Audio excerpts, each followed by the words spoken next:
Welcome to Soft Hour Library. Tonight's story begins now. Close your eyes and rest. Chapter 25, An Unexpected Denouement.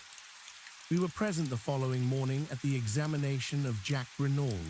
Short as the time had been, I was shocked at the change that had taken place in the young prisoner. His cheeks had fallen in, there were deep black circles round his eyes, and he looked haggard and distraught, as one who had wooed sleep in vain for several nights. He betrayed no emotion at seeing us. The prisoner and his counsel, Maître Grossier, were accommodated with chairs. A formidable guard with resplendent sabre stood before the door. The patient greffier sat at his desk. The examination began.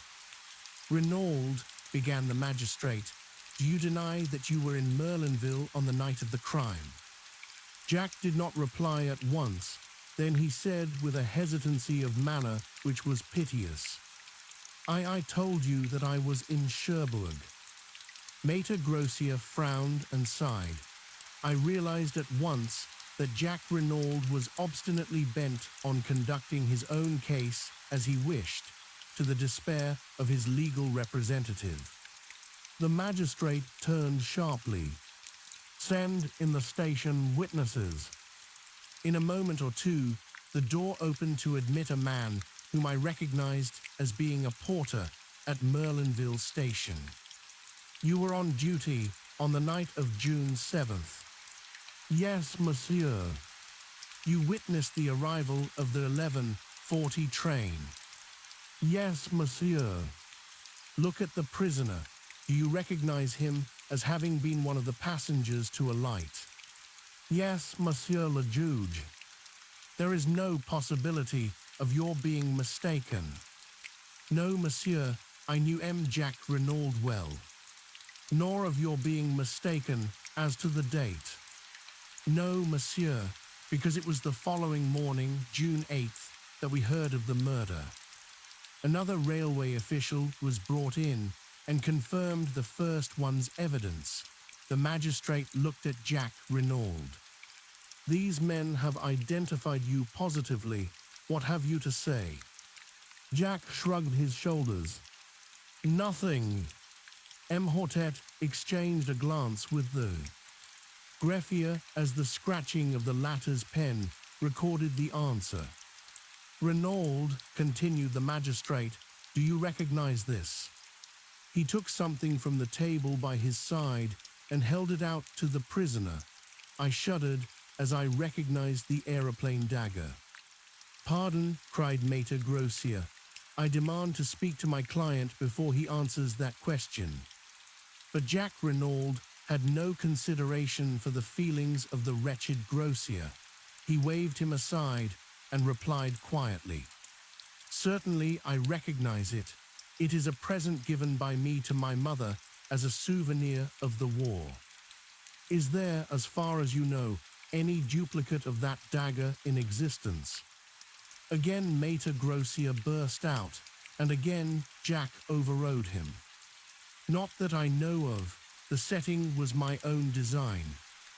Even the magistrate almost gasped at the boldness of the reply. It did, in very truth, seem as though Jack was rushing on his fate.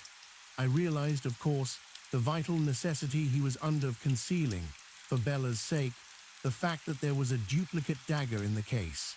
So long as there was supposed to be only one weapon, no suspicion was likely to attach to the girl who had had the second paper knife in her possession. He was valiantly shielding the woman he had once loved, but at what a cost to himself. I began to realize the magnitude of the task I had so lightly set Poirot. It would not be easy to secure the acquittal of Jack Renaud by anything short of the truth. M. Hortet spoke again, with a peculiarly biting inflection. "Madame Renaud told us that this dagger was on her dressing table on the night of the crime. But Madame Renaud is a mother. It will doubtless astonish you, Renaud, but I consider it highly likely that Madame Renaud was mistaken, and that by inadvertence perhaps you had taken it with you to Paris. Doubtless you will contradict me."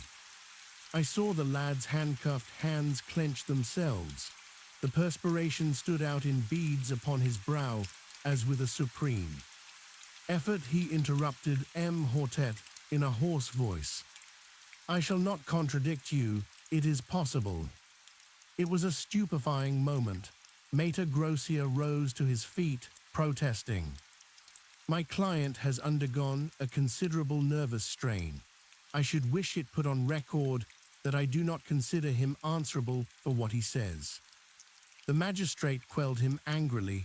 For a moment, a doubt seemed to arise in his own mind. Jack Renaud had almost overdone his part. He leaned forward and gazed at the prisoner searchingly. Do you fully understand, Renaud, that on the answers you have given me, I shall have no alternative but to commit you for trial? Jack's pale face flushed. He looked steadily back. M. Hortet, I swear that I did not kill my father. But the magistrate's brief moment of doubt was over. He laughed a short, unpleasant laugh. Without doubt, they are always innocent, our prisoners. By your own mouth you are condemned. You can offer no defense, no alibi, only a mere assertion which would not deceive a babe, that you are not guilty. You killed your father, Renaud, cruel and cowardly murder, for the sake of money which you believed would come to you at his death. Your mother was an accessory after the fact. Doubtless, in view of the fact that she acted as a mother, the courts will extend an indulgence to her that they will not accord to you. And rightly so. Your crime was a horrible one, to be held in abhorrence by gods and men. M. Hortet was enjoying himself, working up his period, steeped in the solemnity of the moment, and his own role as representative of justice. You killed, and you must pay the consequences of your action. I speak to you not as a man, but as justice, eternal justice, which... M. Hortet was interrupted. To his intense annoyance, the door was pushed open. M. le Juge, stammered the attendant. There is a lady who says. Who says what? Cried the justly incensed magistrate. This is highly irregular. I forbid it. I absolutely forbid it. But a slender figure pushed the stammering gendarme aside. Dressed all in black, with a long veil that hid her face, she advanced into the room. My heart gave a sickening throb. She had come then. All my efforts were in vain. Yet I could not but admire the courage that had led her to take this step so unfalteringly. She raised her veil, and I gasped. For though as like her as two peas, this girl was not Cinderella. On the other hand, now that I saw her without the fair wig she had worn on the stage, I recognized her as the girl of the photograph in Jack Renaud's room. You are the juge d'instruction, M. Hortet? She queried. Yes, but I forbid. My name is Bella Duveen. I wish to give myself up for the murder of Mr. Renaud. Chapter 26. I receive a letter. My friend, you will know all when you get this. Nothing that I can say will move Bella. She has gone out to give herself up. I am tired out with struggling. You will know now that I deceived you, that where you gave me trust, I repaid you with lies. It will seem, perhaps, indefensible to you, but I should like, before I go out of your life forever, to show you just how it all came about. If I knew that you forgave me, it would make life easier for me. It wasn't for myself I did it. That's the only thing I can put forward to say for myself. I'll begin from the day I met you in the boat train from Paris. I was uneasy then about Bella. She was just desperate about Jack Renaud. She'd have lain down on the ground for him to walk on. And when he began to change, and to stop writing so often, she began getting in a state. She got it into her head that he was keen on another girl, and of course, as it turned out afterwards, she was quite right there. She made up her mind to go to their villa at Merlinville and try and see Jack. She knew I was against it and tried to give me the slip. I found she was not on the train at Calais and determined I would not go on to England without her. I'd an uneasy feeling that something awful was going to happen if I couldn't prevent it. I met the next train from Paris. She was on it and set upon going out then and there to Merlinville. I argued with her for all I was worth, but it wasn't any good. She was all strung up and set upon having her own way. Well, I washed my hands of it. I'd done all I could. It was getting late. I went to an hotel and Bella started for Merlinville. I still couldn't shake off my feeling of what the books call impending disaster. The next day came, but no Bella. She made a date with me to meet at the hotel, but she didn't keep it. No sign of her all day. I got more and more anxious. Then came an evening paper with the news. It was awful. I couldn't be sure, of course, but I was terribly afraid. I figured it out that Bella had met Papa Renaud and told him about her and Jack, and that he'd insulted her or something like that. We've both got terribly quick tempers. Then all the masked foreigner business came out, and I began to feel more at ease, but it still worried me that Bella hadn't kept her date with me. By the next morning, I was so rattled that I just got to go and see what I could. First thing, I ran up against you. You know all that. When I saw the dead man, looking so like Jack, and wearing Jack's fancy overcoat, I knew. And there was the identical paper knife, wicked little thing, that Jack had given Bella. 10-1, it had her finger marks on it. I can't hope to explain to you the sort of helpless horror of that moment. I only saw one thing clearly. I must get hold of that dagger and get right away with it before they found out it was gone. I pretended to faint, and whilst you were away getting water, I took the thing and hid it away in my dress.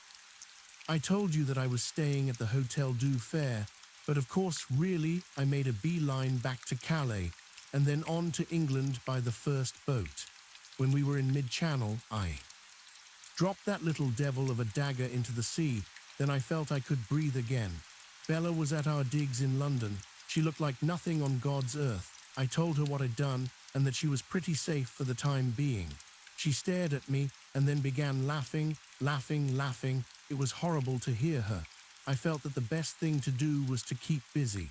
She'd go mad if she had time to brood on what she'd done. Luckily, we got an engagement at once. And then I saw you and your friend watching us that night. I was frantic. You must suspect, or you wouldn't have tracked us down. I had to know the worst, so I followed you. I was desperate. And then, before I'd had time to say anything, I tumbled to it that it was me you suspected, not Bella. Or at least that you thought I was Bella since I'd stolen the dagger. I wish, honey, that you could see back into my mind at that moment. You'd forgive me, perhaps. I was so frightened and muddled and desperate. All I could get clearly was that you would try and save me. I didn't know whether you'd be willing to save her. I thought very likely not. It wasn't the same thing. And I couldn't risk it. Bella's my twin. I'd got to do the best for her. So I went on lying. I felt mean. I feel mean still. That's all enough too, you'll say, I expect. I ought to have trusted you. If I had, as soon as the news was in the paper that Jack Renaud had been arrested, it was all up.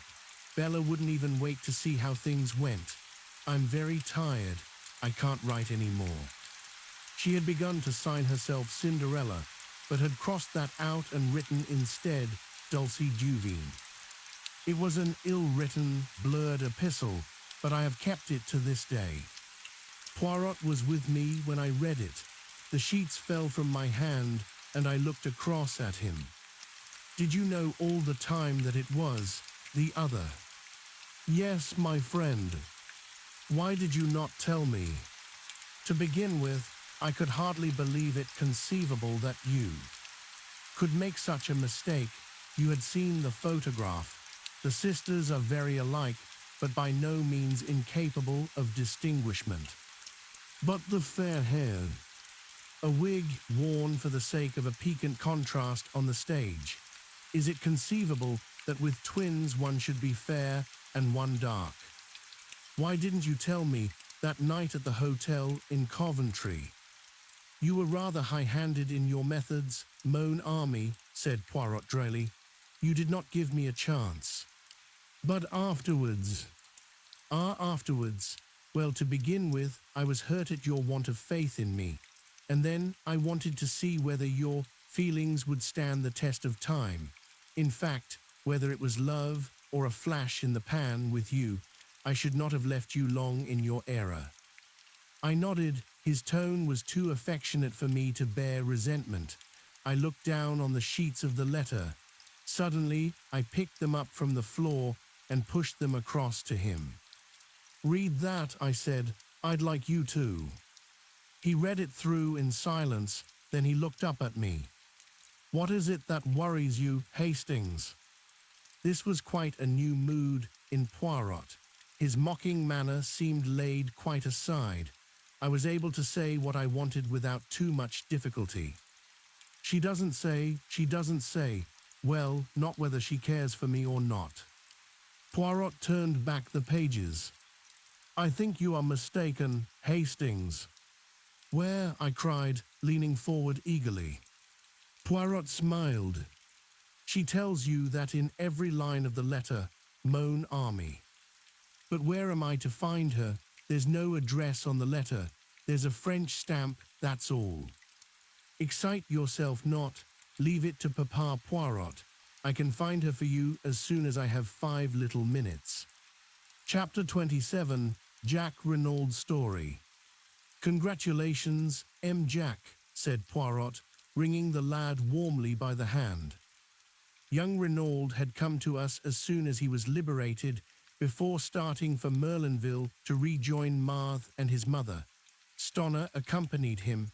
His heartiness was in strong contrast to the lad's wan looks. It was plain that the boy was on the verge of a nervous breakdown.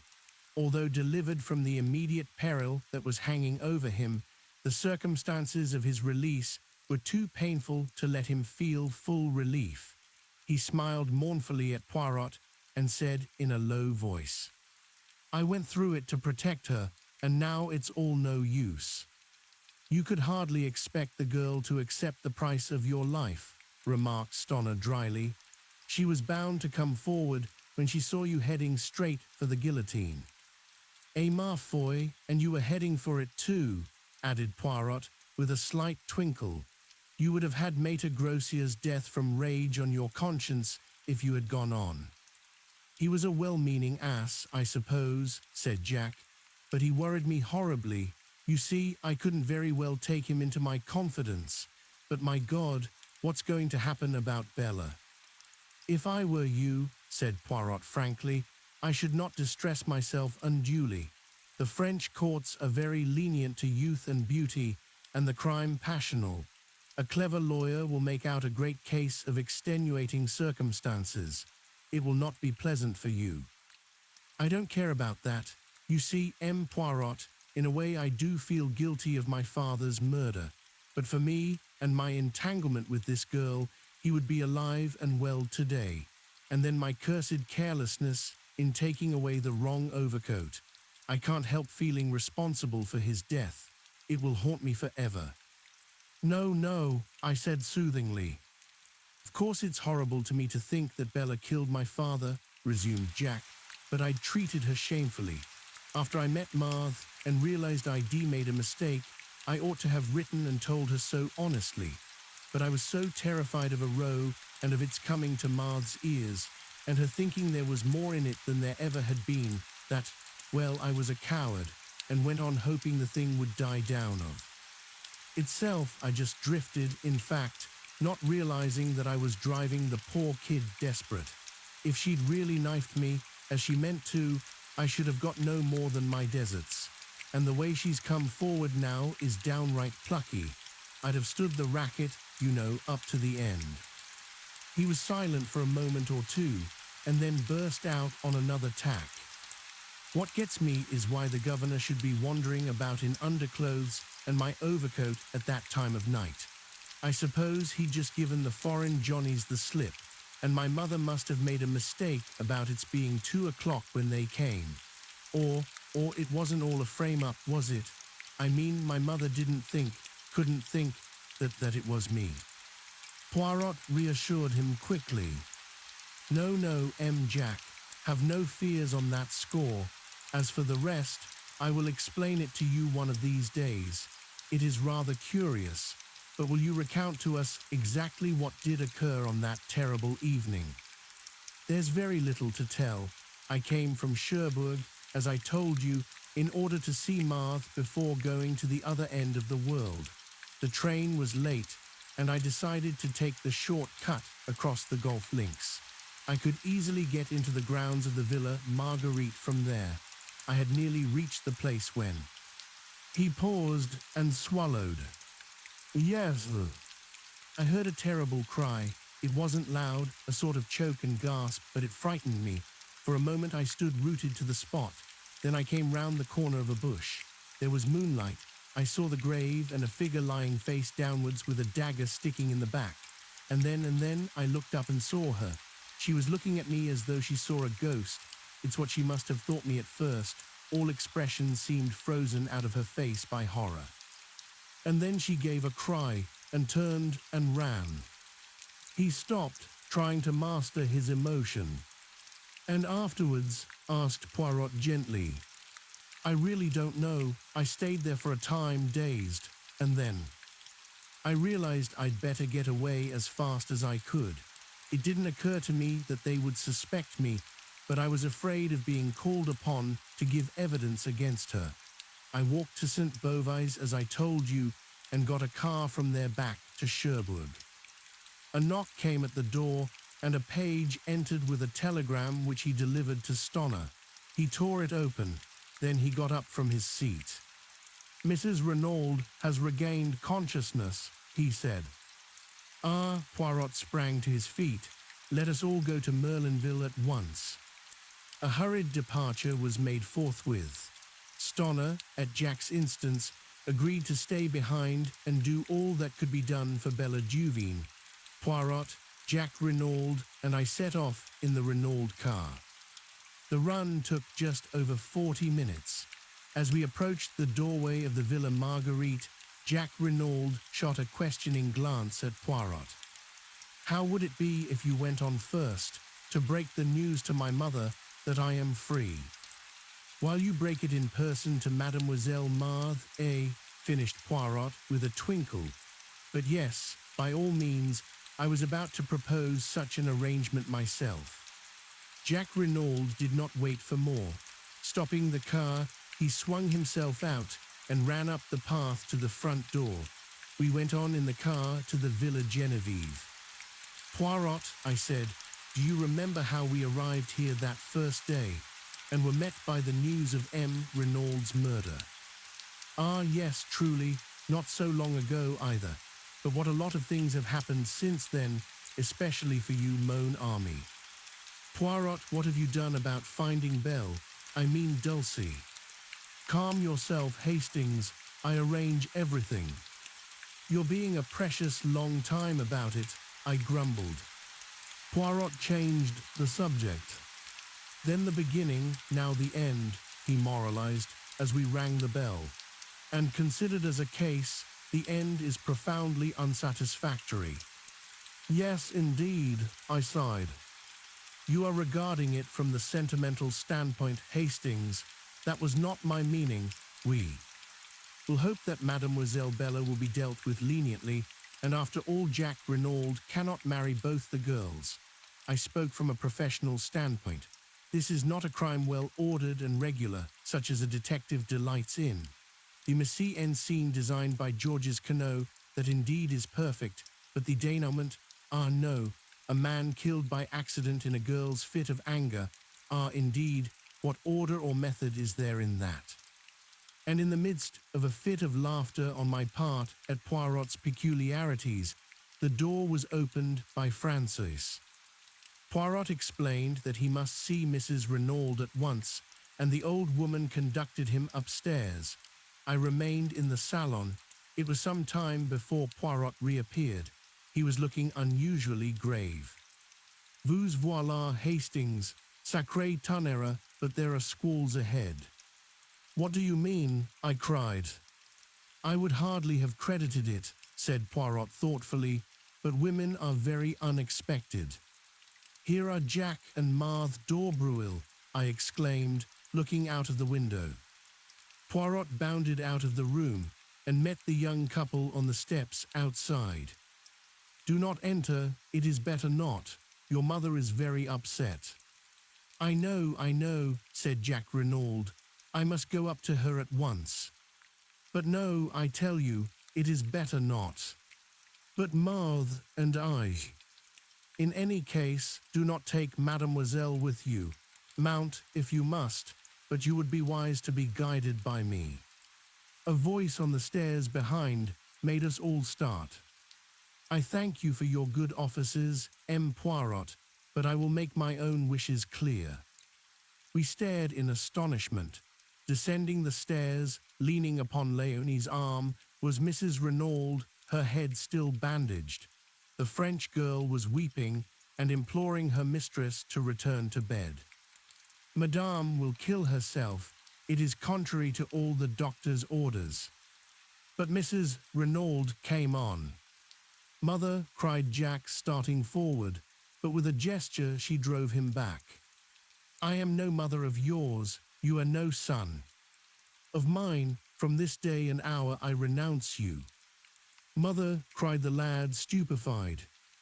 For a moment she seemed to waver, to falter before the anguish in his voice. Poirot made a mediating gesture, but instantly she regained command of herself. "Your father's blood is on your head. You are morally guilty of his death. You thwarted and defied him over this girl, and by your heartless treatment of another girl, you brought about his death. Go out from my house. Tomorrow I intend to take such steps as shall make it certain that you shall never touch a penny of his money.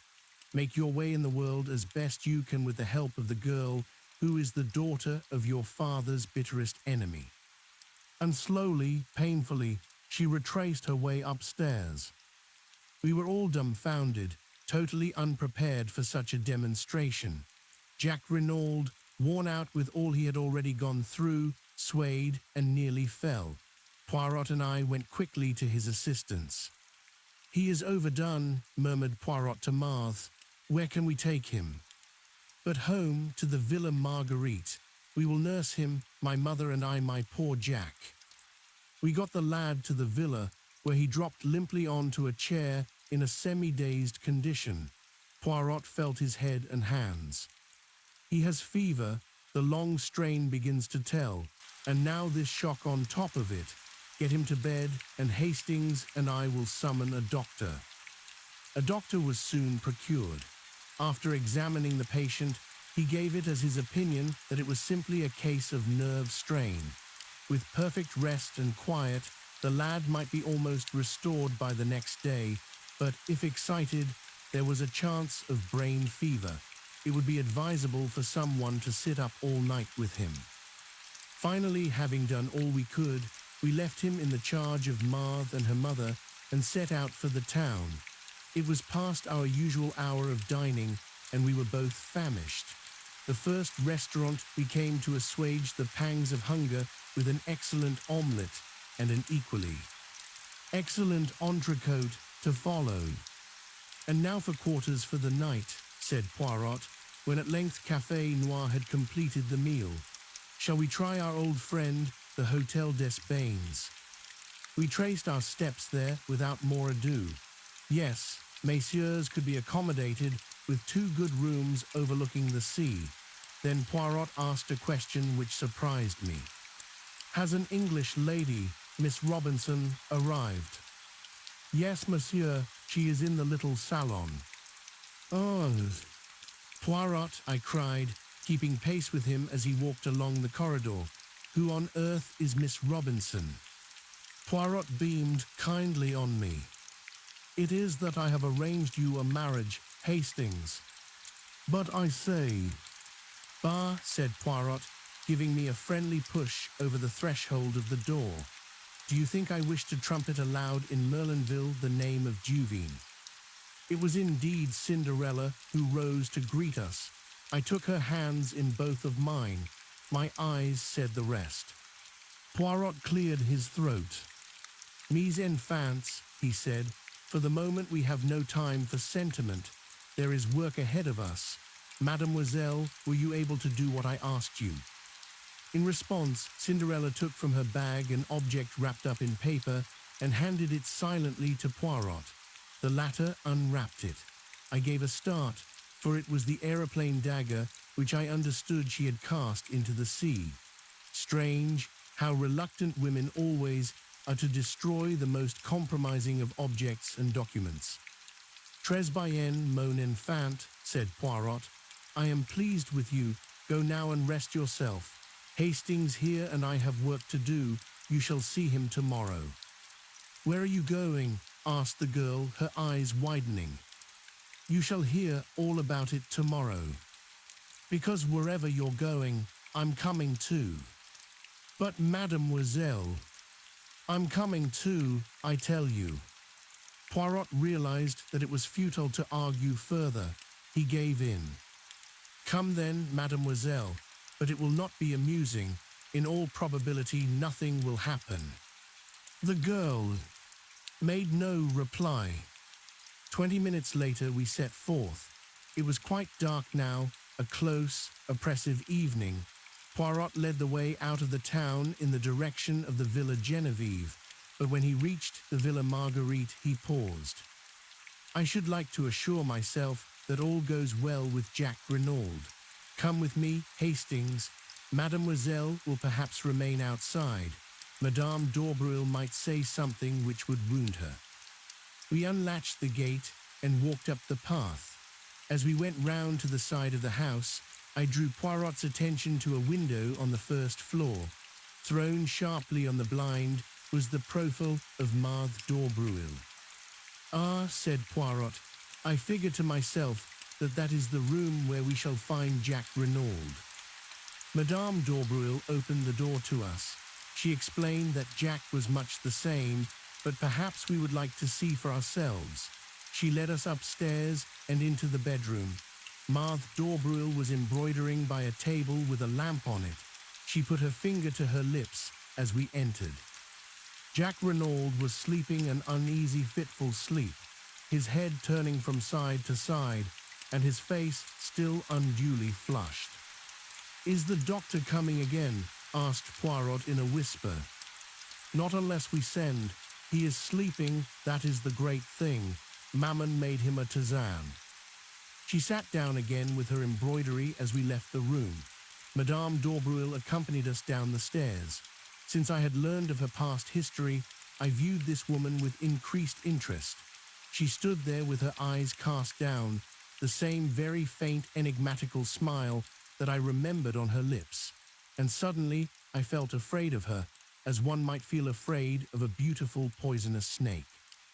I hope we have not deranged you, madame, said Poirot politely, as she opened the door for us to pass out. Not at all, monsieur. By the way, said Poirot, as though struck by an afterthought, M. Stoner has not been in Merlinville today, has he? I could not at all fathom the point of this question, which I well knew to be meaningless as far as Poirot was concerned. Madame d'Aubreuil replied quite composedly, Not that I know of. He has not had an interview with Mrs. Renauld. How should I know that, monsieur? True, said Poirot. I thought you might have seen him coming or going, that is all. Good night, madame. Wise, I began. No wise, Hastings. There will be time for that later. We rejoined Cinderella and made our way rapidly in the direction of the Villa Genevieve. Poirot looked over his shoulder once at the lighted window and the profile of Marthe as she bent over her work. He is being guarded at all events, he muttered. Arrived at the Villa Genevieve, Poirot took up his stand behind some bushes to the left of the drive, where, whilst enjoying a good view ourselves, we were completely hidden from sight. The villa itself was in total darkness. Everybody was without doubt in bed and asleep. We were almost immediately under the window of Mrs. Renaud's bedroom, which window, I noticed, was open. It seemed to me that it was upon this spot that Poirot's eyes were fixed. What are we going to do? I whispered. What? But I do not expect anything to happen for at least an hour, probably 2 hours, but his words were interrupted by a long, thin, drawn cry. Help! A light flashed up in the second floor room on the right-hand side of the house. The cry came from there, and even as we watched, there came a shadow on the blind as of two people struggling. Mille tonnerres, cried Poirot. She must have changed her room.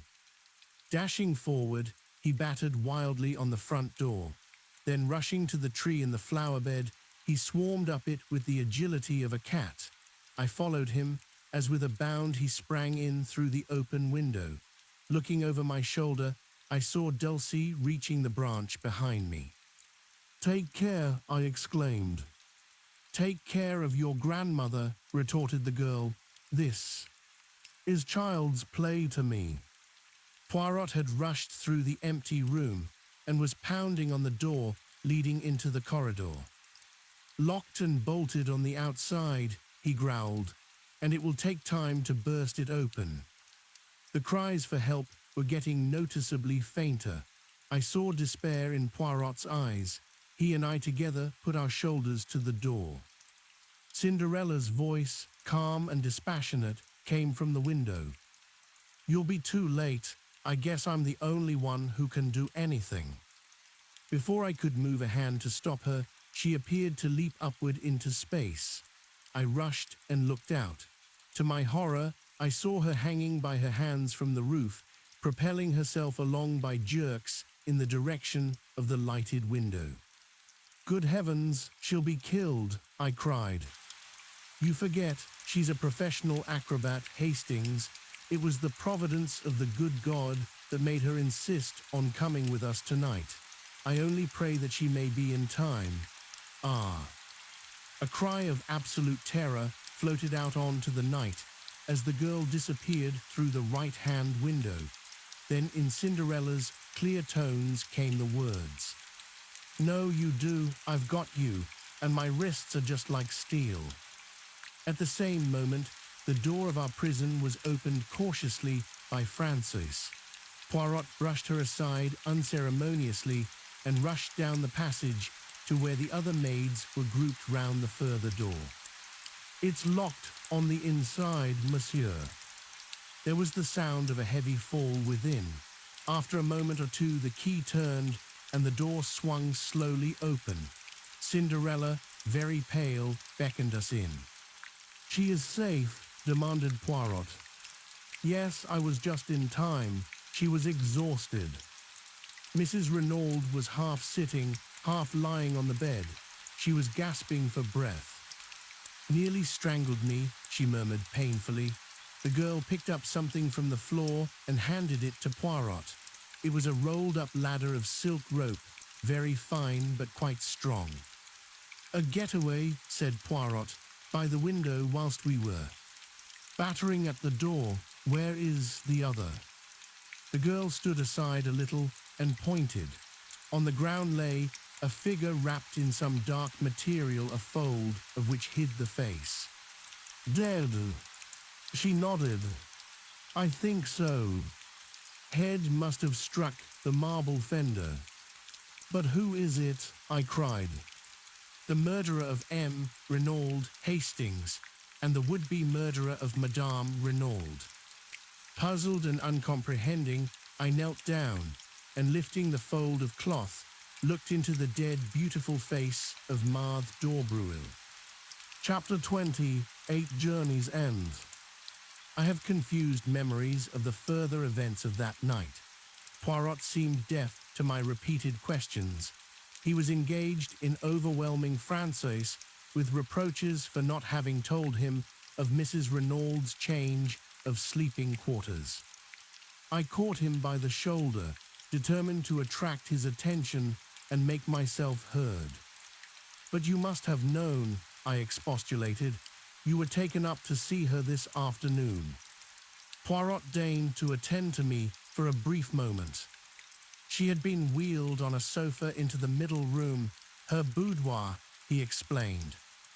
"But monsieur," cried Frances, "Madame changed her room almost immediately after the crime.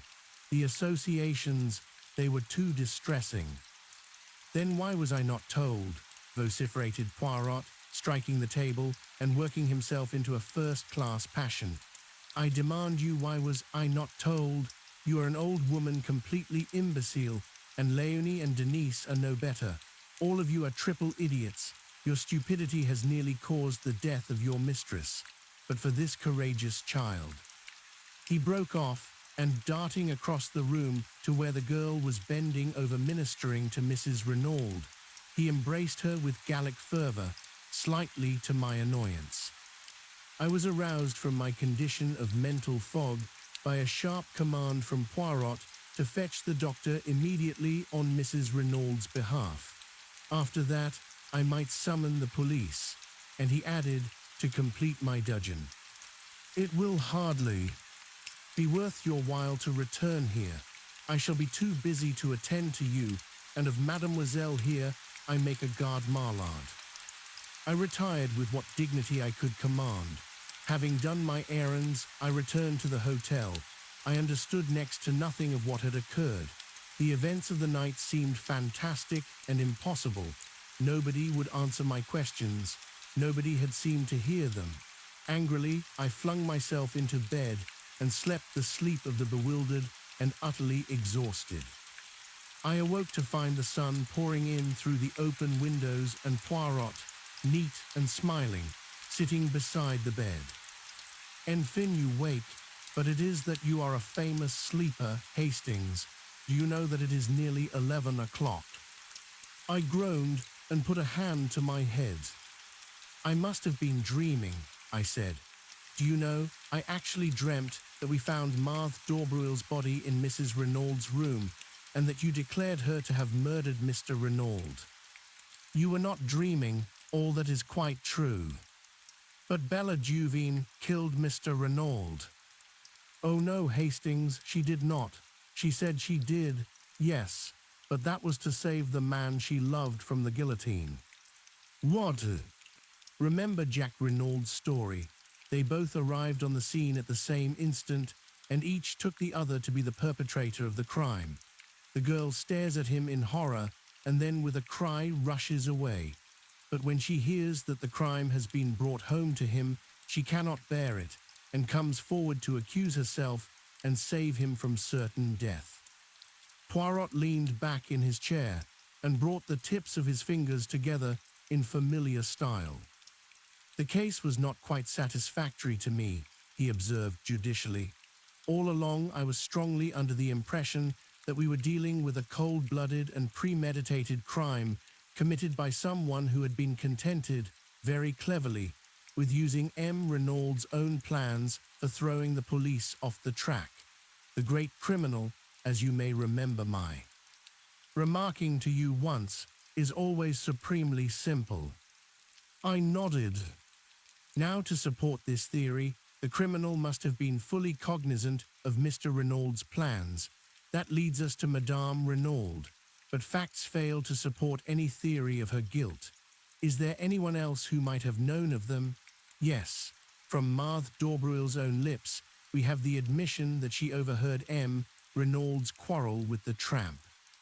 If she could overhear that, there is no reason why she should not have heard everything else, especially if M. and Madame Renauld were imprudent enough to discuss their plans sitting on the bench. Remember how easily you overheard Marthe's conversation with Jack Renauld from that spot. But what possible motive could Marthe have for murdering Mr. Renauld? I argued. What motive? Money.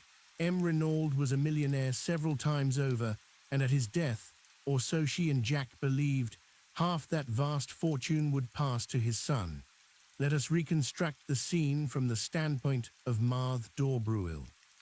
Marthe d'Aubruil overhears what passes between Renauld and his wife. So far, he has been a nice little source of income to the d'Aubruil mother and daughter, but now he proposes to escape from their toils. At first, possibly, her idea is to prevent that escape, but a bolder idea takes its place, and one that fails to horrify the daughter of Jean Beroldi. At present, M. Renauld stands inexorably in the way of her marriage with Jack. If the latter defies his father, he will be a pauper, which is not at all to the mind of Mademoiselle Marthe. In fact, I doubt if she has ever cared a straw for Jack Renauld. She can simulate emotion, but in reality she is of the same cold, calculating type as her mother. I doubt, too, whether she was really very sure of her hold over the boy's affections. She had dazzled and captivated him, but separated from her, as his father could so easily manage to separate him, she might lose him. But with M. Renaud dead, and Jack the heir too, half his millions, the marriage can take place at once, and at a stroke she will attain wealth, not the beggarly thousands that have been extracted from him so far. And her clever brain takes in the simplicity of the thing. It is all so easy. M. Renaud is planning all the circumstances of his death. She has only to step in at the right moment and turn the farce into a grim reality. And here comes in the second point, which led me infallibly to Marthe d'Aubreuil, the dagger. Jack Renaud had 3 souvenirs made. One he gave to his mother, one to Bella Duveen. Was it not highly probable that he had given the third one to Marthe d'Aubreuil? So then, to sum up, there were 4 points of note against Marthe d'Aubreuil. 1. Marthe d'Aubreuil could have overheard M. Renaud's plans. 2. Marthe d'Aubreuil had a direct interest in causing M. Renaud's death. 3. Marthe d'Aubreuil was the daughter of the notorious Madame Biroldi, who in my opinion was morally and virtually the murderess of her husband, although it may have been Georges Quenoux's hand which struck the actual blow. 4. Marthe d'Aubreuil was the only person, besides Jack Renaud, likely to have the third dagger in her possession. Poirot paused and cleared his throat. Of course, when I learned of the existence of the other girl, Bella Duveen, I realized that it was quite possible that she might have killed M. Renaud. The solution did not commend itself to me because, as I pointed out to you, Hastings, an expert such as I am, likes to meet a foeman worthy of his steel. Still, one must take crimes as one finds them, not as one would like them to be. It did not seem very likely that Bella Duveen would be wandering about carrying a souvenir paper knife in her hand, but of course she might have had some idea all the time of revenging herself on Jack Renaud. When she actually came forward and confessed to the murder, it seemed that all was over, and yet I was not satisfied, mon ami, I was not. Satisfied. I went over the case again minutely, and I came to the same conclusion as before. If it was not Bella Duveen, the only other person who could have committed the crime was Marthe d'Aubreuil, but I had not one single proof against her. And then you showed me that letter from Mademoiselle Dulcie, and I saw a chance of settling the matter once for all. The original dagger was stolen by Dulcie Duveen and thrown into the sea, since, as she thought, it belonged to her sister. But if by any chance it was not her sister, but the one given by Jack to Marthe d'Aubreuil, why then Bella Duveen's dagger would be still intact. I said no word to you, Hastings. It was no time for romance, but I sought out Mademoiselle Dulcie, told her as much as I deemed needful, and set her to search amongst the effects of her sister. Imagine my elation when she sought me out, according to my instructions, as Miss Robinson with the precious souvenir in her possession. In the meantime, I had taken steps to force Mademoiselle Marthe into the open. By my orders, Mrs. Renaud repulsed her son and declared her intention of making a will on the morrow which should cut him off from ever enjoying even a portion of his father's fortune. It was a desperate step, but a necessary one, and Madame Renaud was fully prepared to take the risk, though unfortunately she also never thought of mentioning her change of room. I suppose she took it for granted that I knew. All happened as I thought. Marthe d'Aubreuil made a last bold bid for the Renaud millions and failed. What absolutely bewilders me, I said, is how she ever got into the house without our seeing her. It seems an absolute miracle. We left her behind at the Villa Marguerite. We go straight to the Villa Genevieve, and yet she is there before us. Ah, but we did not leave her behind. She was out of the Villa Marguerite by the back way whilst we were talking to her mother in the hall. That is where, as the Americans say, she put it over on Hercule Poirot. But the shadow on the blind, we saw it from the road. Bien, when we looked up, Madame d'Aubreuil had just had time to run upstairs and take her place.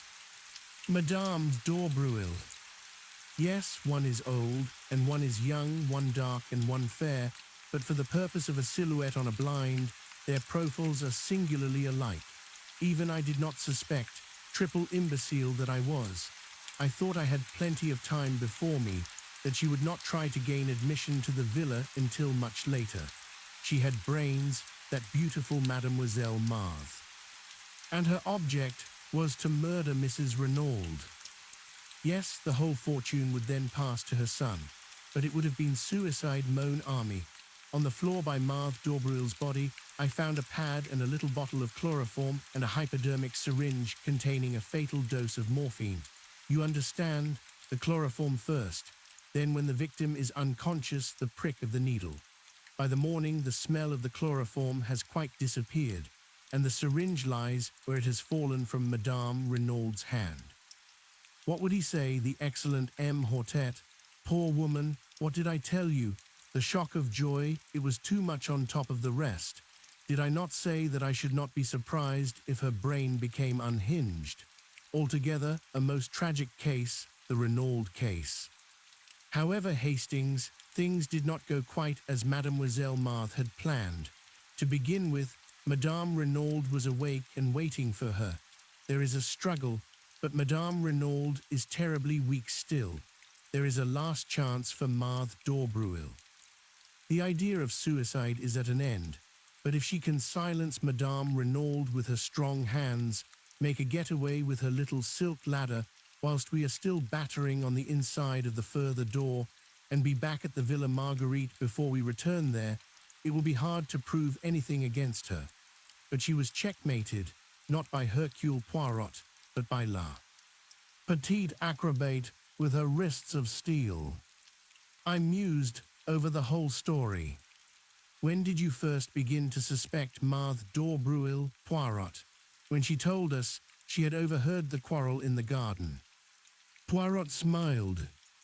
My friend, you remember when we drove into Merlinville that first day, and the beautiful girl we saw standing at the gate, you asked me if I had not noticed a young goddess, and I replied to you that I had seen only a girl with anxious eyes. That is how I have thought of Marthe d'Aubreuil from the beginning. The girl with the anxious eyes. Why was she anxious?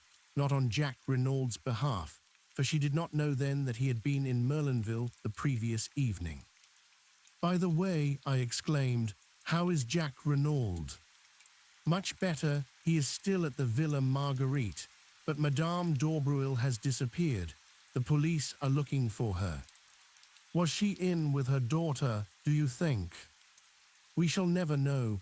Madame is a lady who can keep her secrets, and I doubt very much if the police will ever find her. Has Jack Renaud been told? Not yet. It will be a terrible shock to him. Naturally, and yet, do you know, Hastings, I doubt if his heart was ever seriously engaged.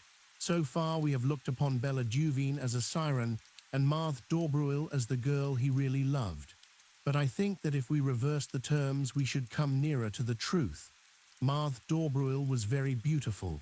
She set herself to fascinate Jack, and she succeeded, but remember his curious reluctance to break with the other girl. And see how he was willing to go to the guillotine rather than implicate her. I have a little idea that when he learns the truth he will be horrified, revolted, and his false love will wither away. What about Gerard? He has a crise of the nerves, that one. He has been obliged to return to Paris. We both smiled. Poirot proved a fairly true prophet, when at length the doctor pronounced Jack Renaud strong enough. To hear the truth, it was Poirot who broke it to him. The shock was indeed terrific, yet Jack rallied better than I could have supposed possible. His mother's devotion helped him to live through those difficult days. The mother and son were inseparable now. There was a further revelation to come. Poirot had acquainted Mrs. Renaud with the fact that he knew her secret and had represented to her that Jack should not be left in ignorance of his father's past. To hide the truth, never does it avail, madame. Be brave and tell him everything. With a heavy heart, Mrs. Renaud consented, and her son learned that the father he had loved had been in actual fact a fugitive from justice. A halting question was promptly answered by Poirot. Reassure yourself, M. Jack. The world knows nothing. As far as I can see, there is no obligation for me to take the police into my confidence. Throughout the case, I have acted not for them, but for your father. Justice overtook him at last, but no one need ever know that he and Georges Queneau were one and the same. There were, of course, various points in the case that remained puzzling to the police, but Poirot explained things in so plausible a fashion that all query about them was gradually stilled. Shortly after we got back to London, I noticed a magnificent model of a foxhound adorning Poirot's mantelpiece. In answer to my inquiring glance, Poirot nodded. Mais oui, I got my 500 francs. Is he not a splendid fellow? I call him Gerard. A few days later, Jack Renaud came to see us with a resolute expression on his face. M. Poirot, I've come to say goodbye. I'm sailing for South America almost immediately. My father had large interests over the continent, and I mean to start a new life out there. You go alone, M. Jack. My mother comes with me, and I shall keep Stoner on as my secretary. He likes out-of-the-way parts of the world. No one else goes with you.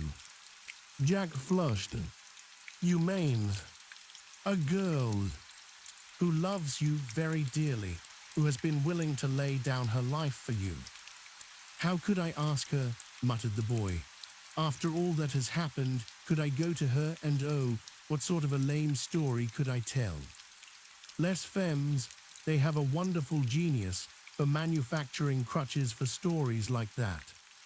Yes, but I've been such a damned fool. So have all of us, at one time and another, observed Poirot philosophically. But Jack's face had hardened. There's something else. I'm my father's son. Would anyone marry me knowing that? You are your father's son, you say. Hastings here will tell you that I believe in heredity. Well then, wait, I know a woman of courage and endurance, capable of great love, of supreme self-sacrifice. The boy looked up, his eyes softened. My mother. Yes, you are your mother's son as well as your father's. Go then to Mademoiselle Bella. Tell her everything, keep nothing back, and see what she will say. Jack looked irresolute. Go to her as a boy no longer, but a man bowed by the fate of the past and the fate of today, but looking forward to a new and wonderful life.